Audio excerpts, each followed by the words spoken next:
Assalamualaikum warahmatullahi wabarakatuh. Apa kabar teman-teman?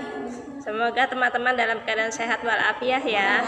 Oke teman-teman, sebelum kita mulai, kita awali dulu dengan membaca basmalah ya. Bismillahirrahmanirrahim. Fikih hari ini bertema tentang jual beli. Di dalam Al-Quran Surat Al-Baqarah ayat 275 yang berbunyi wa ahallallahul bai'a wa harramal riba, yang artinya padahal Allah telah menghalalkan jual beli dan mengharamkan riba. Nah, berdasarkan Al-Quran Surat Al-Baqarah ayat 275 ini, teman-teman, berarti yang dihalalkan dalam bertransaksi adalah jual beli dan diharamkannya riba. Apa itu jual beli? Jual beli adalah pertukaran harta atau benda dengan harta atau benda lain yang bermanfaat dengan jalan saling merelakan atau memindahkan hak milik dengan penggantinya melalui cara-cara yang diperbolehkan Islam. Jual beli yang sah adalah barang itu harus memenuhi rukun. Rukun jual beli ada 4. Yang pertama ada penjual, dan penjualnya ini pun harus memiliki barang yang dijual dan mendapatkan izin untuk menjual barang dan berakal sehat. Yang kedua adanya pembeli.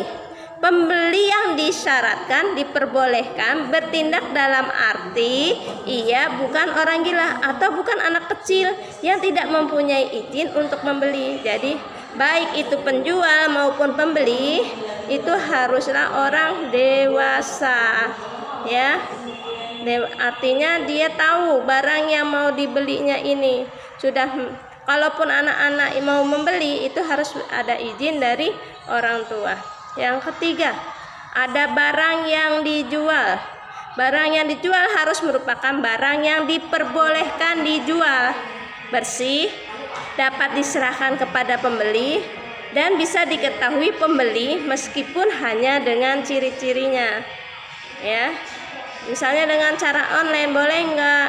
Ya boleh, asal dijelaskan secara detail ciri-ciri dari barang tersebut sehingga calon pembeli mengetahui bentuk rupa dari barang tersebut ya. Yang keempat, bahasa akad. Bahasa akad adalah ijab atau penyerahan dan qabul penerimaan. Jadi adanya ijab yaitu ucapan dari pedagang bahwa ia bermaksud menjual barangnya dengan harga tertentu. Sedangkan qabul adalah pernyataan dari pembeli bahwa ia setuju untuk membeli barang tersebut dengan harga yang disepakati. Contoh, pembeli berkata, "Jualah barang ini kepadaku." Kemudian penjual berkata, "Aku jual barang ini darimu." Ijab dan qabul dapat dilakukan dengan perbuatan. Misalnya pembeli berkata, "Aku beli barang ini kepadamu." Kemudian penjual memberikan pakaian yang dimaksud oleh pembeli, yang dimaksud kepada pembeli. Yang kelima, syarat atau rukun jual beli.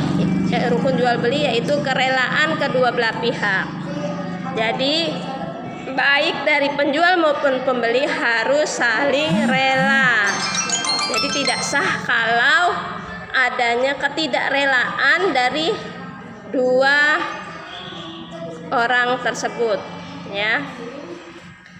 Rukun jual beli ada berapa teman-teman? Ya, ada 5.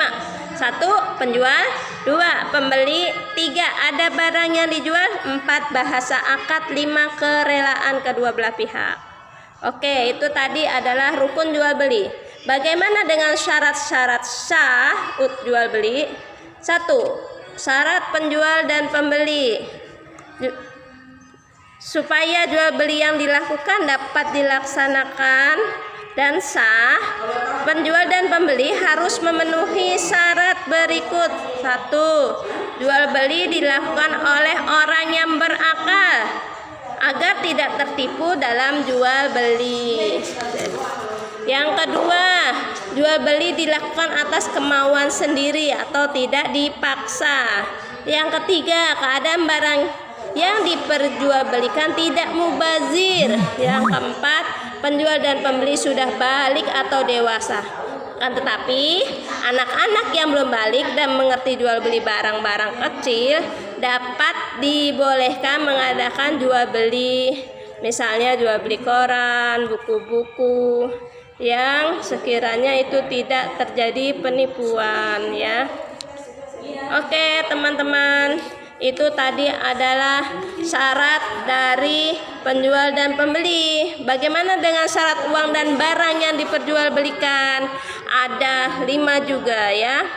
Syaratnya adalah 1. Keadaan barang suci atau dapat disucikan. Jadi benda najis tidak sah diperjualbelikan dan tidak boleh dijadikan uang untuk dibelikan. Seperti kulit bangkai yang belum disamak ya. Nah, itu tidak boleh diperjualbelikan. Yang kedua, barang yang diperjualbelikan mempunyai manfaat. Jadi tidak boleh memperjualbelikan suatu barang yang tidak ada manfaatnya. Misalnya jual nyamuk ya. Kan itu tidak manfaat. Yang ketiga, barang yang diperjualbelikan adalah milik si penjual atau milik orang lain yang diwakilinya. Seperti yang dikatakan oleh Rasulullah SAW dalam hadisnya, la bai'a illa fima tumlik, yang artinya tidak sah jual beli kecuali pada barang yang dimiliki. Jadi barang yang dijual adalah barangnya dia, bukan barang orang lain. Yang keempat, barang yang diperjualbelikan dapat diserah terimakan sehingga tidak terjadi penipuan dalam jual beli. Dan yang terakhir, barang yang diperjualbelikan dapat diketahui si penjual dan si pembeli, baik bentuknya, zatnya, kadar atau ukuran maupun sifat-sifatnya. Nah, demikian teman-teman tema jual beli hari ini. Semoga teman-teman memahaminya.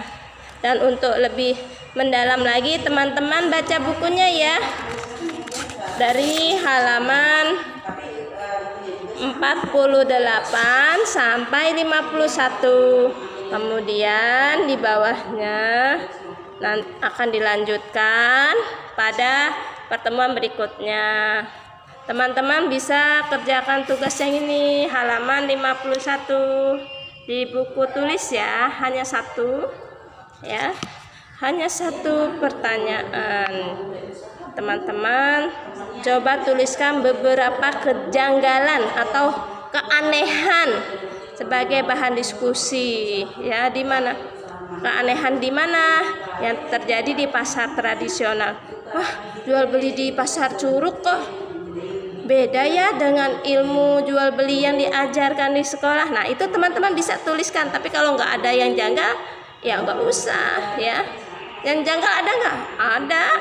Seperti misalnya dari bentuk barangnya, itu barang najis atau tidak, dijual belikan tidak. Kalau dijual belikan janggal atau enggak? Nah, kalau janggal tulis gitu. Oke teman-teman, sampai di sini dulu. Terima kasih. Kita tutup dengan hamdalah. Alhamdulillahirabbil alamin. Assalamualaikum warahmatullahi wabarakatuh.